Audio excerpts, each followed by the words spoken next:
Chapter 11. Doesn't your conscience hurt?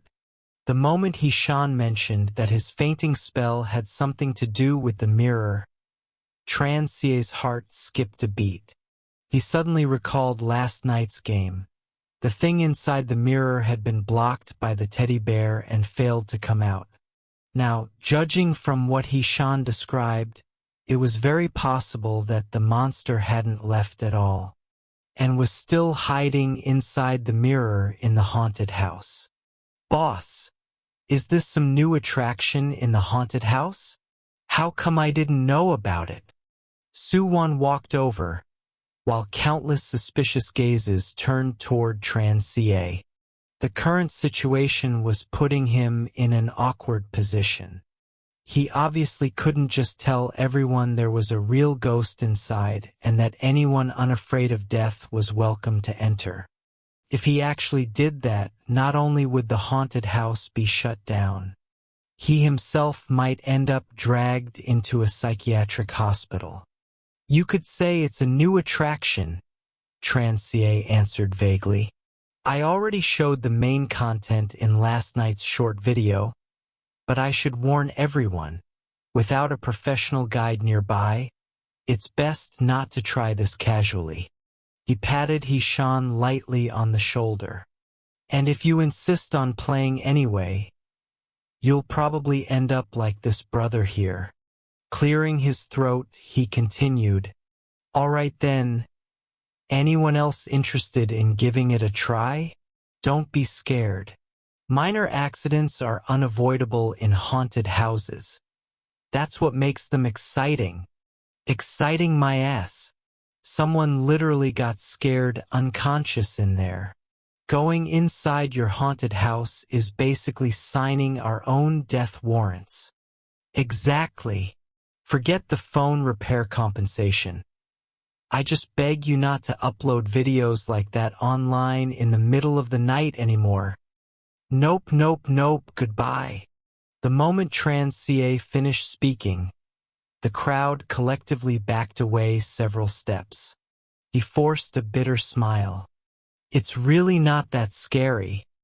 Brother, even students from the forensic medicine department, people who deal with corpses every day, ended up with one crying from fear and the other fainting outright.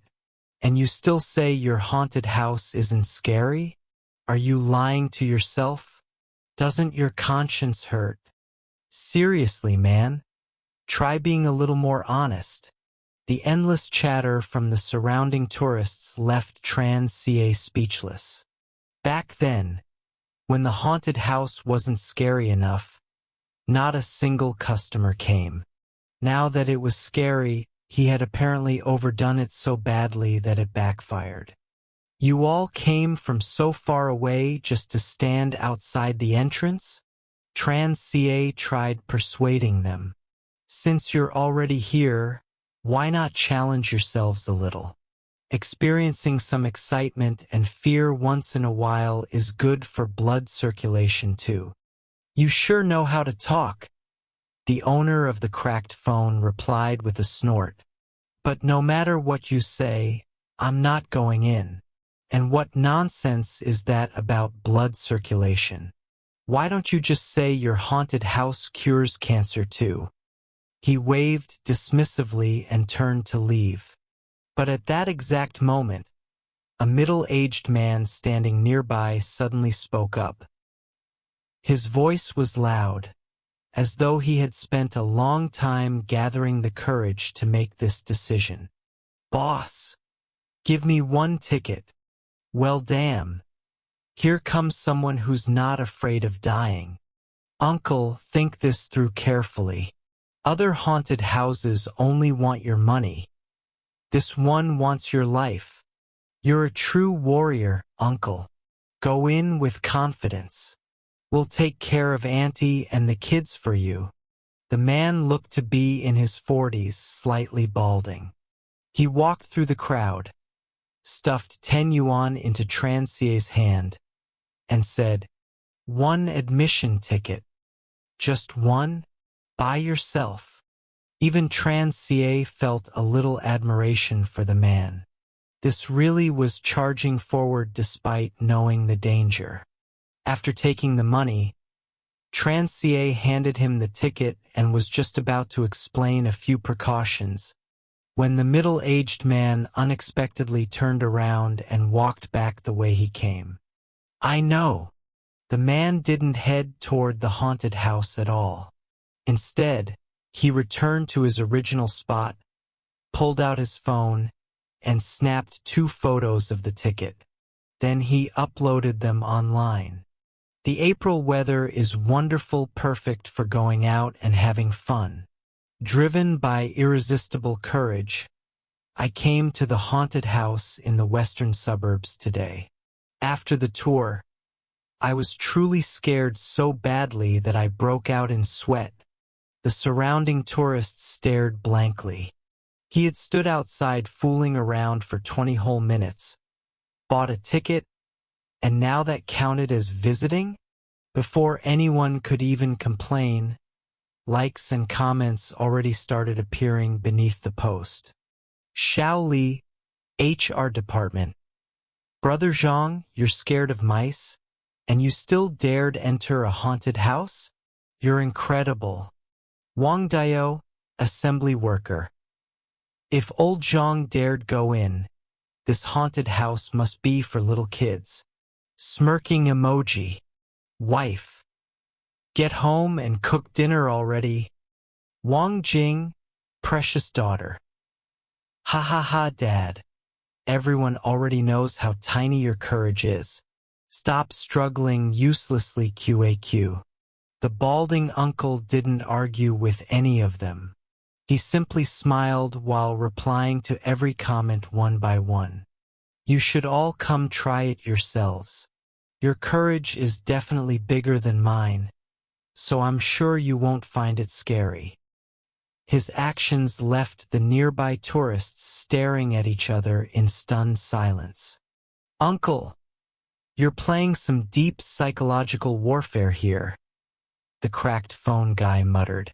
To avoid people calling you a coward later, you even tricked your own wife and daughter. After witnessing the entire scene, he stopped talking and walked straight toward Transier. I want 1 ticket too. Transier genuinely couldn't understand how things had developed into this situation. He took the money and handed over a ticket. A moment later, the young man also pulled out his phone and started posting on Weibo. What should I do? Suddenly feeling like I'm actually pretty cowardly. It's only a haunted house, yet I still got scared into a cold sweat. Reading the flood of comments appearing below his post, the young man unconsciously revealed a sly, ghostly grin. 1 ticket for me too. I want one as well. Half-price tickets, right? Then give me 2. Although there wasn't a single customer actually inside the haunted house. Nearly half the admission tickets had already been sold. As the crowd gradually dispersed, Transier looked at the money in his hands, his heart suddenly overflowing with happiness. Boss, we sold more tickets this morning alone than we did during the entire past half-month. Suwon sat beside him, her eyes sparkling with excitement. We just got lucky today, Transier replied while putting the money away. If we want those visitors to keep coming back, we'll need even more interesting content. Through the fence outside the haunted house, he noticed that Hishan and Chao Rushue still hadn't left. Both of them looked completely exhausted. Feeling any better?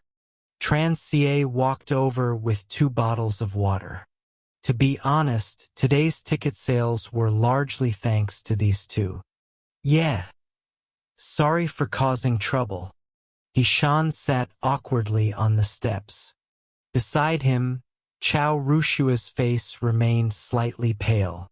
Her gaze shifted between Transier and Suwon. I have 2 questions. Would it be convenient for you to answer them? Go ahead. Tran Sie didn't refuse. First, inside the Western room, I clearly saw this girl inside the mirror. So why did she suddenly appear behind me afterward? Chao Rushua's tone was firm. She clearly had trouble accepting the fact that she had been scared into tears. You think that mirror was just an ordinary mirror? Trần Ca smile faintly. Actually, it was 3 mirrors arranged into a triangular structure. The other 2 mirrors were hidden inside the walls and could shift with a slight push. The exit to the ghost marriage scenario was hidden behind one of those mirrors. As for the woman you saw inside the mirror, that was just an enlarged photograph prepared in advance. Combined with lighting effects and visual manipulation, it created the illusion of a real person. Su Wan had been hiding behind another mirror the whole time. And those footsteps you heard were just sound effects. After listening to Tran Sie's explanation, Chao Rushue slowly nodded. My second question. She raised a finger and pointed directly at Su Wan. Why is it that she's obviously alive, yet she gives off such a strange feeling? When I look at her, she feels exactly like a corpse. Please like and subscribe to support the next part of the story. Thank you.